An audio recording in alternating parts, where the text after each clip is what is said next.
और अगर आपने कभी देखा हो प्रीमियम को ट्रेड होते हुए, तो ये जो प्रीमियम है ना, ये बहुत रफ्तार से ऊपर नीचे भागता है, देखा है, और हार्ट बीट तेज हो जाती है, ऐसे होता है। तो ये हार्ट बीट आपकी तेज ना हो, इसके लिए आपको इसके मैकेनिज्म को समझना है कि भाई ये जो ऑप्शन प्रीमियम है क्यों इतनी रफ्तार से घटता बढ़ता है, राइट। और जब ये आप समझ लेंगे तो आपको एक तो डर कम लगेगा, आपको समझ में आएगा कि आपको कितनी क्वांटिटी बाय करनी है, कब बाय करनी है, एंड टॉप ऑफ ऑल कब बाय नहीं करनी है, ये सारी चीजें आपको पता चल जाएंगी। Investment in securities are subject to market risk. Please carry out your due diligence and read all the related documents carefully before investing. Channel को सब्सक्राइब करना ना भूलें और हमारे ताज़ा वीडियो सबसे पहले देखने के लिए बेल आइकन को दबाएं।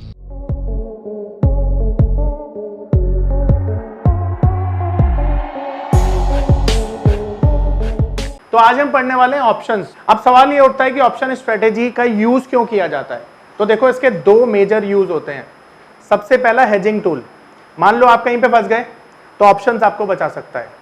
नंबर 2, अगर आप रेगुलर इनकम जनरेट करना चाहते हैं तो रेगुलर इनकम भी जनरेट करने के लिए ऑप्शन स्ट्रेटेजीज बेस्ट होती हैं, ठीक है।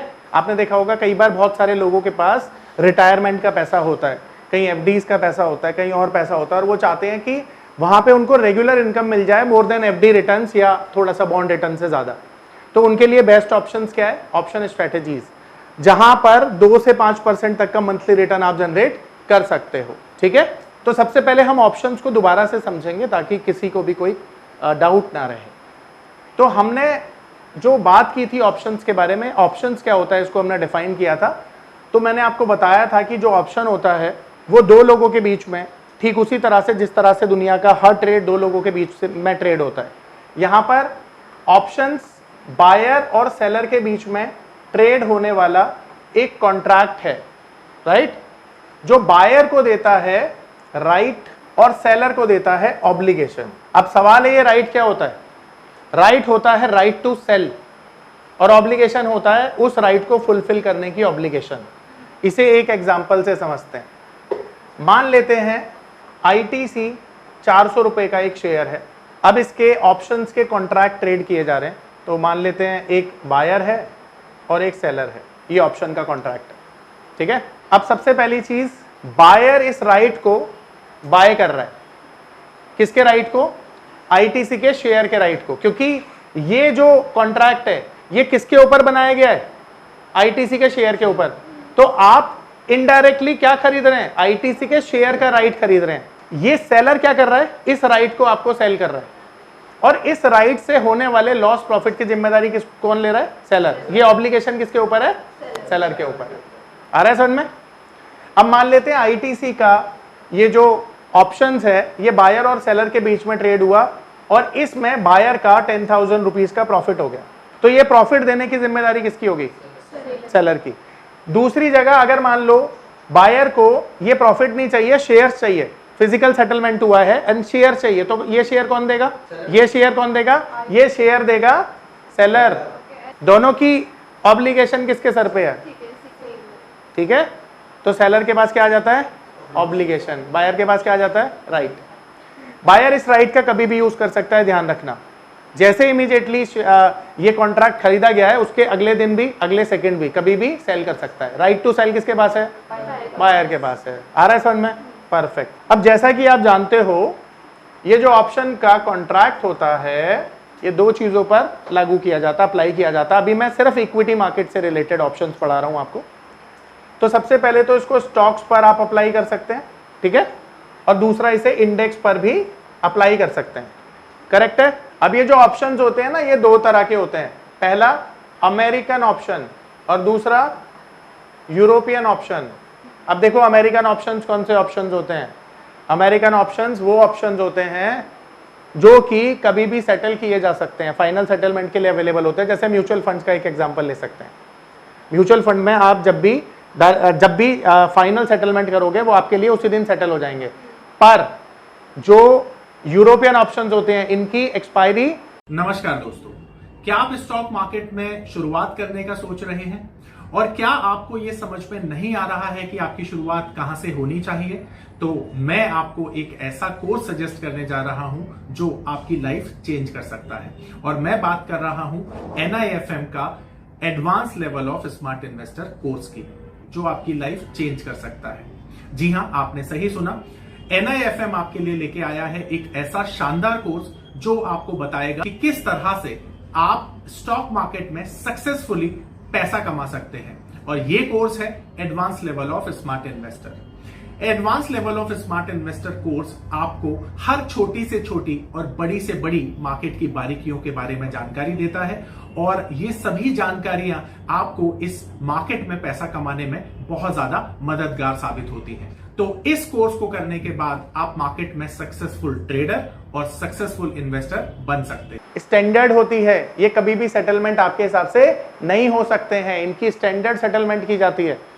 जैसे मान लेते हैं जनवरी का महीना है, तो जनवरी के महीने में आप देखोगे कि मान लेते हैं 24 जनवरी की एक्सपायरी है, ठीक है, ऑप्शंस की। तो 24 जनवरी से पहले वो फाइनल सेटलमेंट के लिए थोड़ी अवेलेबल होगा, क्योंकि उसकी स्टैंडर्ड एक्सपायरी है। तो यूरोपियन ऑप्शन स्टैंडर्ड ऑप्शंस होते हैं। तो हम कौन से ऑप्शंस को फॉलो करते हैं इंडिया में? यूरोपियन ऑप्शंस को, ठीक है। अब ऑप्शंस के दो कॉन्ट्रैक्ट होते हैं जो ट्रेड किए जाते हैं। पहला, जिसे हम कहते हैं कॉल ऑप्शन, और इसकी शॉर्ट फॉर्म होती है CE, कॉल यूरोपियन। दूसरा पुट ऑप्शन, जिसकी शॉर्ट फॉर्म होती है पुट यूरोपियन, ठीक है। अब ये जो ऑप्शंस होते हैं, जैसा कि मैंने बताया, ये ट्रेड किए जाते हैं व्यू के हिसाब से। तो मार्केट में दो तरह के व्यू होते हैं ना जिनको हम ट्रेड करते हैं। पहला व्यू कौन सा होता है? बुलिश। दूसरा व्यू कौन सा होता है? ये दो व्यू होते हैं ना ऑप्शंस मार्केट में ना, इन्हीं व्यू के साथ काम किया जाता है, इन्हीं कॉन्ट्रैक्ट में। अब जैसा कि आप देख रहे हो ये कॉल ऑप्शन है, तो यहाँ पर दो तरह के लोग हैं जो कॉल ऑप्शन में बाय कर रहे हैं या सेल कर रहे हैं। ये कॉन्ट्रैक्ट दो लोगों के बीच में ट्रेड हो रहा है। तो पहला बायर के बीच में ट्रेड हो रहा है और दूसरा सेलर के बीच में ट्रेड हो रहा है। तो अब सवाल ये उठता है कि ये जो बायर है ना, अगर कॉल को बाय करता है तो इसका व्यू क्या होगा? तो अगर आप कॉल को बाय करते हो तो आपका व्यू क्या हो जाता है? यानी बायर का व्यू क्या होगा? तभी तो बाय कर रहा है वो। और जो सेलर है इसका व्यू क्या होगा? तभी तो सेल कर रहा है ये। तो अगर आप कॉल को बाय करते हो तो आपका व्यू क्या हो जाता है? और अगर कॉल को सेल करते हो तो व्यू क्या हो जाता है? सिंपल। आ रहा है समझ में? परफेक्ट है। अब ठीक इसी तरह से ये जो पुट है, ये भी तो दो लोगों के बीच में ट्रेड की जा रही है, पहला बायर और दूसरा सेलर। तो अगर आप पुट को बाय कर रहे हो, तो आपका व्यू क्या होगा? शाबाश, बियरिश व्यू होगा। और आप पुट को अगर सेल कर रहे हो तो आपका व्यू क्या होगा? बुलिश होगा, ठीक है। तो यानी कि हम कॉल को बाय करें या पुट को सेल करें, दोनों केस में व्यू एक जैसा होता है। कॉल को सेल करें या पुट को बाय करें तो भी व्यू एक जैसा होता है। अब ये बात आप समझ लीजिए, याद कर लीजिए, रट लीजिए, जो आपका मन करे कर लीजिए, क्योंकि ये है ऑप्शन का बेसिक, जिसके बारे में आप सबको पता होना चाहिए। अब यहां पर किसी का कोई डाउट है तो सवाल पूछो प्लीज। सवाल ये है कि अब आपको सिंपल पता है कि अगर मार्केट में व्यू आपका बुलिश है तो बुलिश व्यू के साथ आप दो चीजें कर सकते हो। सबसे पहला, आप कॉल को बाय कर सकते हो, और दूसरा, शाबाश, पुट को सेल कर सकते हो। एक काम ये कर सकते हो, ठीक है। अब दूसरा, अगर आपका व्यू बेरिश है तो बेरिश व्यू में आप क्या कर सकते हो? पुट को बाय और कॉल को सेल। यहां तक सबको क्लियर हो गया। अब सवाल ये उठता है कि जब आप बाय करते हो या सेल करते हो तो किसको बाय सेल करते हो? ठीक है, इसके साथ साथ प्रीमियम, स्टॉक के व्यू को बुलिश है कि नहीं? स्टॉक के प्रीमियम को ना, बाय सेल तो प्रीमियम कर रहे हो ना, तो आप बाय या सेल करते हो प्रीमियम को, ठीक है। और अगर आपने कभी देखा हो प्रीमियम को ट्रेड होते हुए, तो ये जो प्रीमियम है ना, ये बहुत रफ्तार से ऊपर नीचे भागता है, देखा है। ये पावर ऑफ नंबर थ्योरी इतनी बेहतरीन थ्योरी है कि इसे करने के बाद आप एक अलग अनुभव करेंगे और आपको लगेगा कि शायद इसी चीज की आपको तलाश थी। बहुत सालों की ट्रेडिंग के बाद, इन्वेस्टिंग के बाद आपको शायद ऐसे प्रोडक्ट की जरूरत थी जो मार्केट में आपको वो कॉन्फिडेंस दे पाए, जिस कॉन्फिडेंस के साथ आप रोज पैसा कमा पाए और जितना आप चाहें उतना पैसा कमा पाए। तो हमारी ये जो पावर ऑफ नंबर थ्योरी है, ये आपको आपकी सभी इच्छाओं को पूरा करने के लिए है। और आप देखेंगे कि इस थ्योरी को करने के बाद जो आपका कॉन्फिडेंस है, आपकी जो एक्यूरेसी है, आपकी जो क्षमताएं हैं मार्केट से पैसा कमाने की, वो बहुत ज्यादा बढ़ जाएंगी। और आप देखेंगे कि जो आपने आज से पहले अनुभव नहीं किया था अपनी ट्रेडिंग के दौरान या इन्वेस्टमेंट के दौरान, आप इतना बेहतर अनुभव करेंगे इस कोर्स को करने के बाद। और हार्ट बीट तेज हो जाती है, ऐसे होता है। तो ये हार्ट बीट आपकी तेज ना हो, इसके लिए आपको इसके मैकेनिज्म को समझना है कि भाई ये जो ऑप्शन प्रीमियम है क्यों इतनी रफ्तार से घटता बढ़ता है, राइट। और जब ये आप समझ लेंगे तो आपको एक तो डर कम लगेगा, आपको समझ में आएगा कि आपको कितनी क्वांटिटी बाय करनी है, कब बाय करनी है, एंड टॉप ऑफ ऑल कब बाय नहीं करनी है। ये सारी चीज आपको पता चल जाएंगी। अब सवाल ये उठता है कि ये जो प्रीमियम में मोमेंटम आता है, मूवमेंट आता है ऊपर नीचे, प्रीमियम इतनी रफ्तार से जाता है, इसके पीछे का मैकेनिज्म क्या है? उसी मैकेनिज्म का नाम है ऑप्शन ग्रीक। क्या नाम है? Option Greek. अब ये जो ऑप्शन ग्रीक है, यही है वजह प्रीमियम के ऊपर या नीचे जाने की। आ रहा है समझ में? अब जो ऑप्शन ग्रीक होता है ना, उसके 4 मेजर ग्रीक्स होते हैं। सबसे पहला डेल्टा, दूसरा गामा, तीसरा वेगा और चौथा थीटा। अब ये जो 4 ऑप्शन ग्रीक्स है ना, यही है कारण ऑप्शंस के प्रीमियम के ऊपर नीचे जाने का। अब इनको अगर आपने अच्छे से समझ लिया तो समझ लीजिए आपका आधे से ज्यादा ऑप्शन आप समझ लेंगे। आपका रिस्क इन्हीं ऑप्शन ग्रीक के चलते बढ़ता या घटता है। अब इनका काम क्या है, ये कैसे काम करते हैं, मैं वो समझाऊंगा आपको। ठीक है। सबसे पहले बात करते हैं हम डेल्टा की। तो अब हम बात करेंगे डेल्टा को कैसे डिफाइन किया जाए और इसका यूज समझेंगे। तो देखो डेल्टा को डिफाइन करते हैं तो डेल्टा ऑप्शन का वो ग्रीक है जो अंडरलाइंग एसेट्स में होने वाले चेंज की वजह से ऑप्शंस के प्रीमियम को चेंज करता है। यानी कि अंडरलाइंग एसेट्स क्या हो गया, अगर मान लेते हैं आप निफ्टी को ट्रेड कर रहे हैं तो अंडरलाइंग एसेट क्या है? निफ्टी। अब निफ्टी का या तो कॉल बाय करेंगे या तो पुट बाय करेंगे, या तो कॉल सेल करेंगे या तो पुट सेल करेंगे।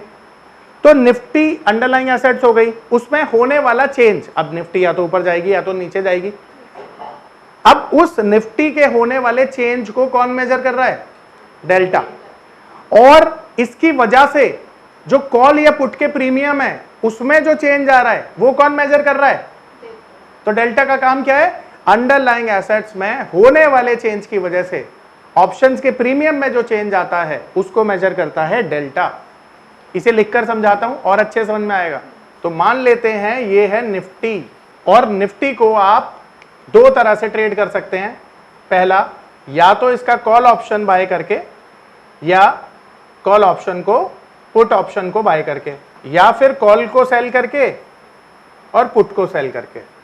ये दोनों तरीके से ही आप ट्रेड करेंगे, तीसरा कोई तरीका नहीं हो सकता।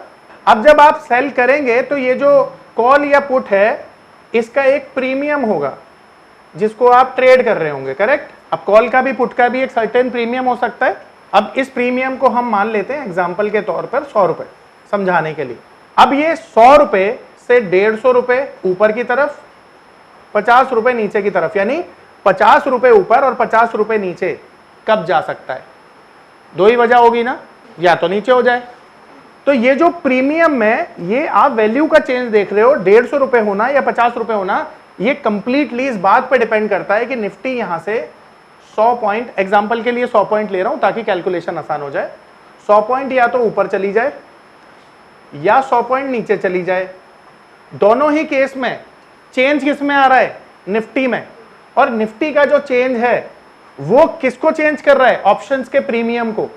और ये कौन मेजर कर रहा है कि प्रीमियम कितना ऊपर कितना नीचे जाएगा? यही डेल्टा मेजर करता है। तो डेल्टा का काम क्या है? अंडरलाइंग एसेट्स यानी निफ्टी में जो भी चेंज आ रहा है, मान लेते हैं 100 पॉइंट्स अप 100 पॉइंट डाउन, उसकी वजह से ऑप्शन का जो प्रीमियम है उसमें जो चेंज आता है उसी को मेजर करता है डेल्टा।